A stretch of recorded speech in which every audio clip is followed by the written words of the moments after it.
Michele Bolsonaro foi para os Estados Unidos, foi lá para conversar com o marido sobre as joias. Isso significa que ela deveria estar no noticiário político, só que ela está nas páginas lá da fofoca, né?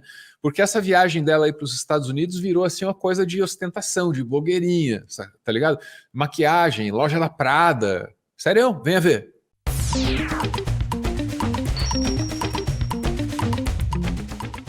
Ana, Michele Bolsonaro foi para os Estados Unidos. Foi por causa das joias, tá? E ela precisa discutir mesmo essas joias com o marido dela, pelo bem dela. Porque o Bolsonaro vem e informa assim para o Brasil. Ó, as joias são da Michele. Aí a Michele vai lá e me posta isso aqui, ó. Que tá morando de aluguel e tal, e tem cachorrinho para adotar, papapá, né? Tá pobre e não tem as joias. Os que não tem as joias está morando de aluguel. Essa é a conversa da Michele Bolsonaro, beleza? Então, tá contraditório, em muitos níveis. Ele diz que ela tem as joias, ela diz que ela não tem as joias. Ela diz que ela tá morando de aluguel e tá com muita dificuldade. Mas a viagem dela aos Estados Unidos é um luxo só. Veja a alegria da chegada dela e do maquiador. Na companhia aqui em Orlando, que eu vou ficar segurando velas e chips. Vela em Libras. Nossa, que humilhação em várias línguas. Ana, ele é reconhecido como um dos melhores do Brasil, um expoente da sua área, e essa mulher que não tem joias, não tem essas joias, e mora de aluguel, não tem condição nem de ficar cachorro lá, ela anda com maquiador por aí. Eu duvido que ele trabalhe de graça, né? Duvido. Mas não é só isso, porque ela e o maquiador foram na loja da Prada.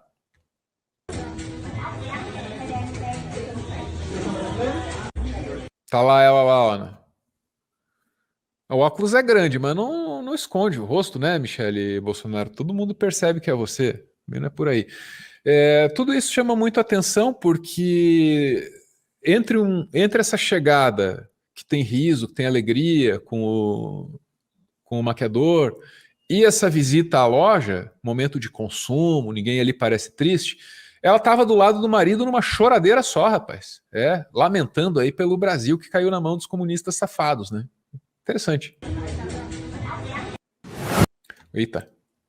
Tá aí, cortesia do UOL, né? Essa é a fofoca, muito bem, né? Vamos ficar com um pouquinho de informação, porque eu queria dizer para vocês que a CPI das joias pode vir aí. Você acredita nisso? Tem essa expectativa? Ou veio o Glauber Braga, e aí você também vai calibrando, né, as suas, novamente, expectativas. Da abertura de uma CPI para investigar as joias?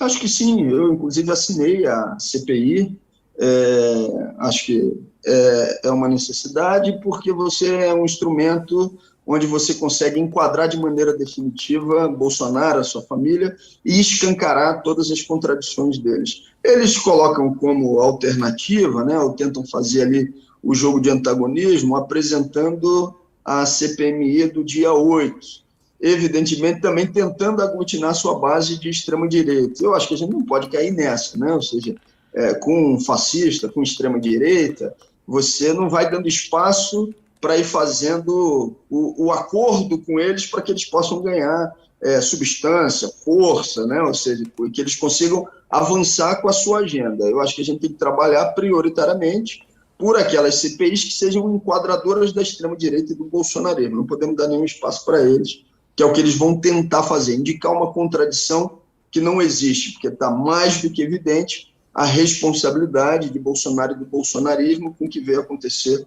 no dia 8, que foi uma tentativa de golpe. Eu gosto muito da fala do Glauber Braga, né? Ele é o cara que recebeu o Sérgio Moro uma vez lá na Câmara dos Deputados e meteu assim, juiz ladrão, desse jeito, pá, juiz ladrão. Então ele fala as coisas de maneira assim muito assertiva, usa as palavras pesadas, e mesmo numa entrevista como essa tem um tom firme assim, que desculpa, às vezes falta aqui, vou falar aqui do nosso campo, né? Para você que não sabe, a gente tem sim um viés, né? Respeita todo mundo, não fica o tempo todo tentando fazer a cabeça de ninguém, mas no nosso campo falta essa firmeza, cara. falta essa firmeza, assim. Então o Glauber Braga, para mim, é o cara na esquerdalha brasileira que está mais distante da ciranda, é esse aí, Ana. E está falando que nós precisamos de CPI. Eu ouço e respeito. Eu quero. Só não sei se a gente consegue. Sai um troço desse? Parece viável para você, doutor? Eu sei que você gostaria disso também. Então, todo comentário meu a respeito de CPIs tem que passar por esse filtro. Veja, o Álvaro falou de viés agora há pouco.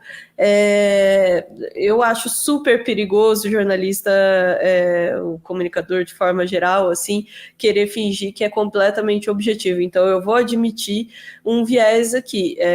Eu me divertiria horrores cobrindo uma outra CPI, porque dá muito material e tem muita coisa para acompanhar, e eu, apesar, né, da sofrência, né, do assunto e do trabalho, eu acho o efeito comunicacional de uma CPI muito interessante, hoje em dia, né, porque faz com que as pessoas prestem atenção na política e prestem atenção nos seus senadores, enfim, prestem atenção nos políticos e como eles se comportam. Você gosta do espetáculo? É divertidíssimo. Também eu devo admitir que pessoalmente é divertidíssimo. É uma delícia. Você lembra disso? Eles falavam assim: vocês querem a CPI do circo? E a Ana falava: exatamente. Sim.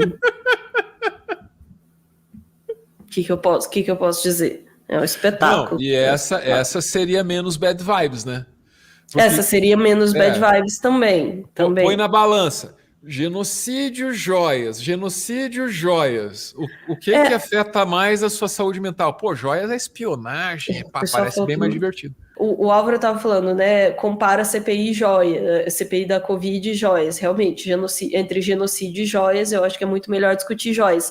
Dito isso, a minha dúvida só... Veja, eu não acho que tem como a gente, hoje em dia, separar...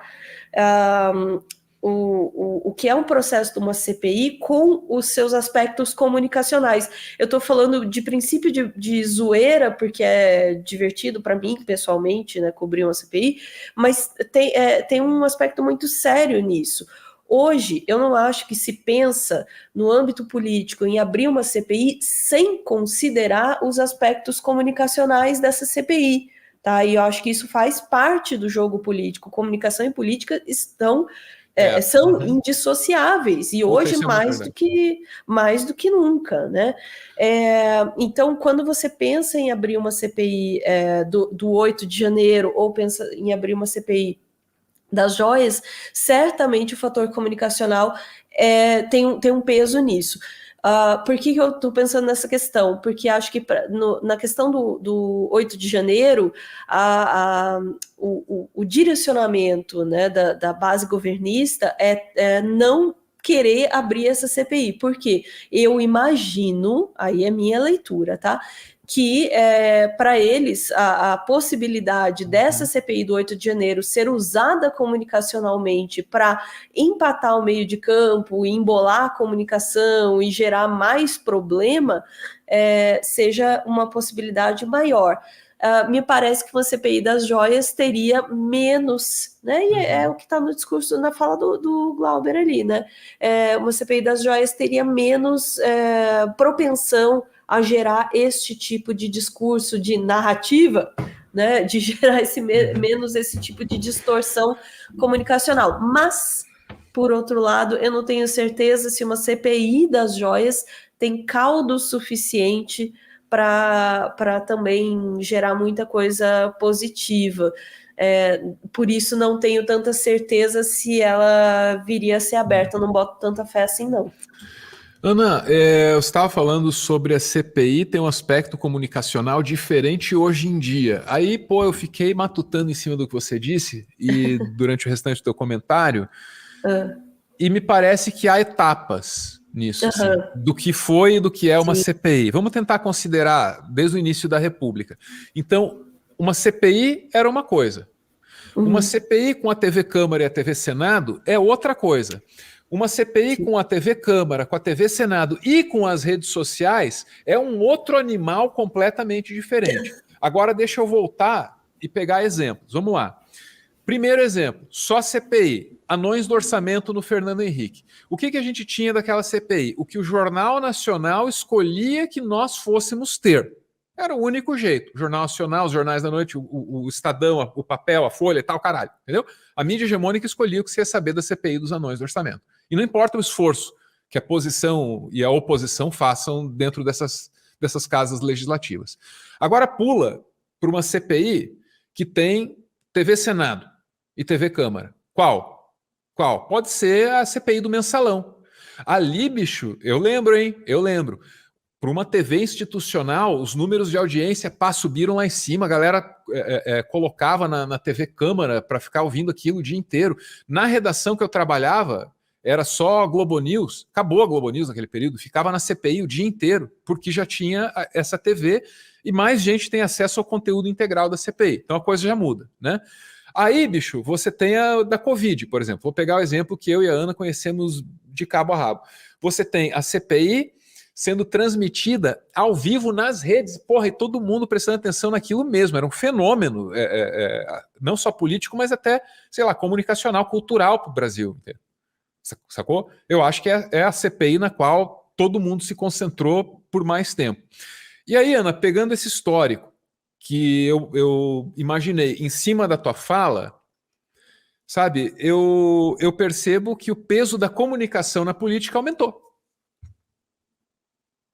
Tecnologia fez isso, doutora? Tecnologia é contigo.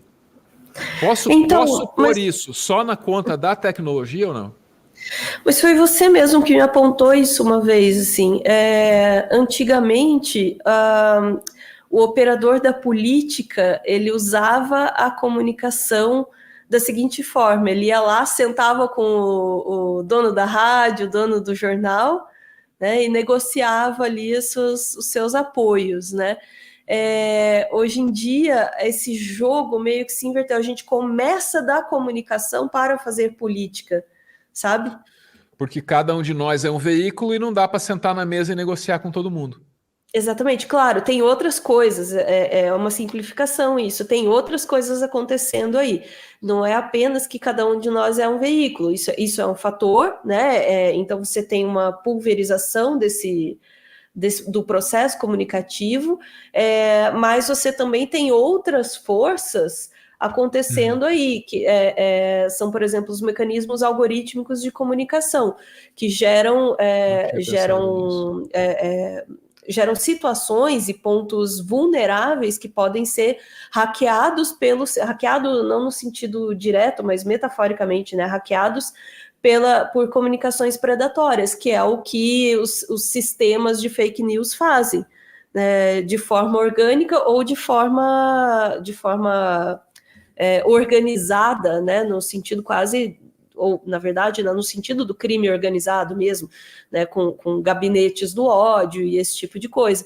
Então você tem outras questões aí que se põem, mas são formas de comunicação diferentes, e a operação delas é diferente também, não é a partir de uma figura centralizada, mas a partir, né, de outras pontas, né, menores, mais ocultas, enfim, e organizadas de uma forma diferente, né?